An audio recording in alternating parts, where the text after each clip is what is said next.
Allie Zend on behalf of the people, Your Honor. Assistant Public Defender Natalie Pate with behalf of Mr. Zubritsky, who stands to my right. Please state your name for the record, sir. Anatoly Zubritsky. Teresa Claire on behalf of probation. Your Honor, Mr. Zubritsky is before the court for a violation of probation hearing.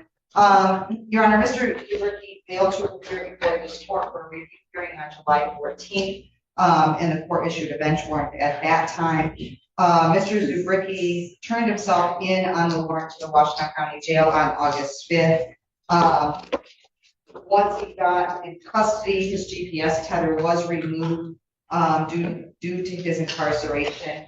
I did go down and speak with Mr. Zubritsky. In addition to his violations that were before this court when he was up for the review hearing, those consisted of behind in his payments.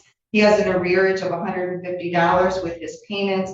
He failed to report to probation as directed. He did come in and meet with me one time in person on July 10th. At that time, probation gave him a re-referral to the domestic violence program because since he was sentenced back in May, he has failed to begin that programming. Probation still has no proof of his intake or attendance in that class. He was also given a drug test referral and was advised to go over to community corrections right then and there to submit to a drug screen and be put on random drug testing. He failed to go and submit for a drug screen. When I went down to meet with him at the jail this past week, since he turned himself in, I did speak with Mr. Zubritsky about his failure to follow through with what we discussed when he met with me. He indicated and admitted that he had been using cocaine. So there is that component in addition to the domestic violence programming that probation is going to be asking that the court put into place. At this time, Your Honor, probation is asking that the court sentence Mr. Zubritsky to 13 days in jail with credit for the 13 days that he has served to date for his violations, that he be placed back on the GPS tether prior to his release with the same parameters that was in place before, that he report to probation on August 20th at 10 a.m. in person, then as directed, that he complete a substance abuse assessment and follow all treatment recommendations with proof to probation, and that he become compliant with all other conditions that this court ordered within 30 days, with a review hearing being set October 6, 2025 at 1 p.m. Thank you, Your Honor. I did have the opportunity and of course did meet with Mr. Zubritsky and discuss the allegations of the violations of probation as well as the recommendation with him. Mr. Zubritsky was very honest with me.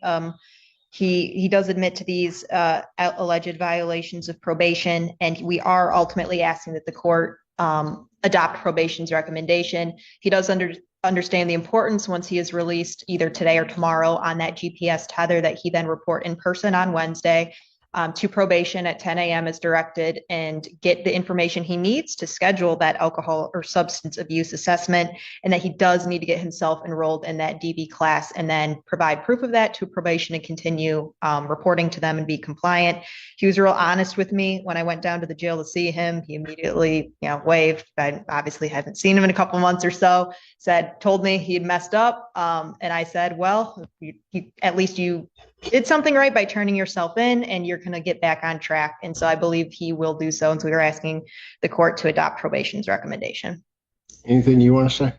Anxiety, Your Honor. So anxiety over all of these fees and costs is probably what got me to where I am. So finding a job is of most importance to me. So I'm not so anxious of having to pay all these fees. So that's probably what got me into this little pickle of mine, is anxiety of all these court costs and fines and fees and classes. And so I apologize. So it wasn't the cocaine? It was. I'm saying that's why the anxiety got me to do that. So I apologize. What made you turn yourself in, though? Knowing that, I have to be the better person in this phase and not run from, the problems that have occurred. So what took you so long to turn yourself in? the anxiety of knowing of what jail life's like. It sucks. And I'd rather serve less time than more time. And if I'm on the run longer, you'd probably sentence me to the full 365. Certainly get to that point, or if we had. And if I fail again, you'll probably sentence me to the full There's no full year. telling. I'm sure if Miss Pates they were advocating, it'd probably be less. And I surely would be, Your Honor, but I hope if it came to that, but I'm very hopeful and optimistic that Mr. Zubritsky will get back on track with his probation. He'll get it done. He'll continue reporting. I just need a good resource for a job. That's and I know there's plenty out there. So Right, that's but here's the thing you gotta just sort of understand. If you can't find work, then you need to get to probation. You need to talk to them about it. Okay. Okay, before it gets to a point where you're not appearing or not doing whatever. yes, sir. I hear you, but, and I think in your heart of hearts, I think you know it to be the case that you could have handled this a whole lot better, Yes, right? sir. I did not, I'll be honest with you, when I issued, it was the second time that I had bench work where you had to come into court. I honestly did not expect from the time of the plea that I'd see in this situation where you would be violating the terms. I thought that you'd be able to sort of walk that line, kind of get things done. There might be stumbles along the way, but that you'd be doing it. I did not expect this. Yes, sir. I'm just going to let you know that. I know.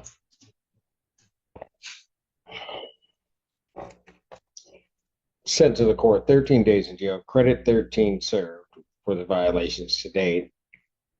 The GPS tether will be installed prior to his release. Report to probation on August 20th, 2025 at 10 a.m. That's an in-person meeting. And then you're to report as directed. You're to complete a substance abuse assessment, follow all treatment recommendations with proof to probation. You are to become compliant with all other conditions within 30 days. You'll set a review hearing October 6, 2025 at 1 p.m.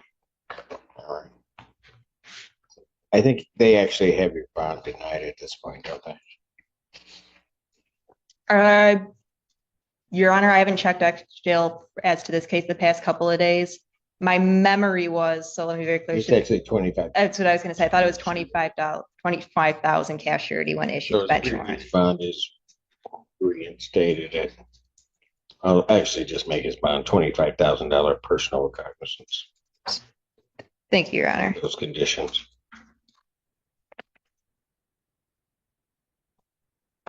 Thank you, Your Honor. Thank you. Thank you, Your Honor. Thank you.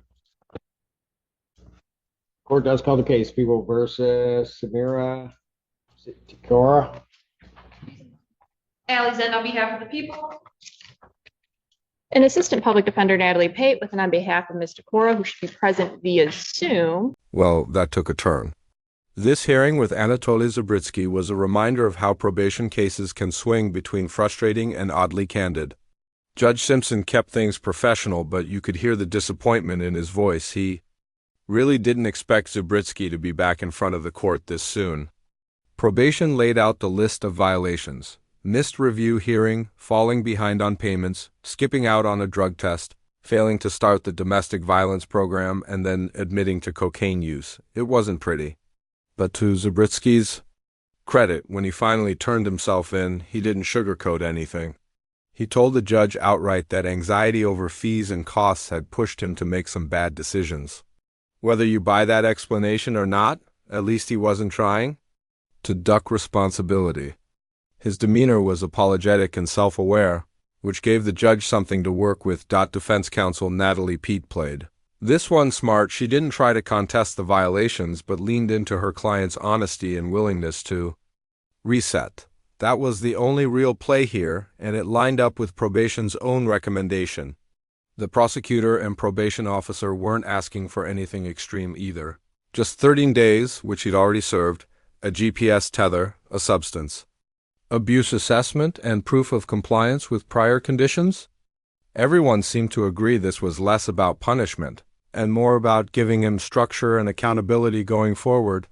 Zubritsky's own statements were almost disarmingly open. He admitted the anxiety of unpaid costs led him down a bad path. He acknowledged cocaine use, and he even joked a little that life on the run would have only earned him more jail time. You don't often hear a defendant spell out their thought process like that in such plain language, but it came across as genuine. The judge seized on that honesty, but he didn't let it soften the bottom line. He made clear that Zubritsky could have handled things better and that expectations were higher for someone in his position. It was a firm but constructive rebuke, the kind that leaves no doubt the court will be watching closely. The overall atmosphere wasn't tense so much as corrective. There was no shouting match or heated back and forth. It was more like a stern parent talking to a kid who should know better. Judge Simpson's disappointment actually carried more weight than anger might have. And by the end, Zubritsky left with his probation intact, conditions restated, and another chance to get on track. It was a good example of how a court can balance accountability with an opportunity for rehabilitation, provided the defendant is willing to meet the court halfway. If you found this hearing insightful, consider subscribing, hitting the bell, and letting me know your thoughts in the comments below. I read everyone.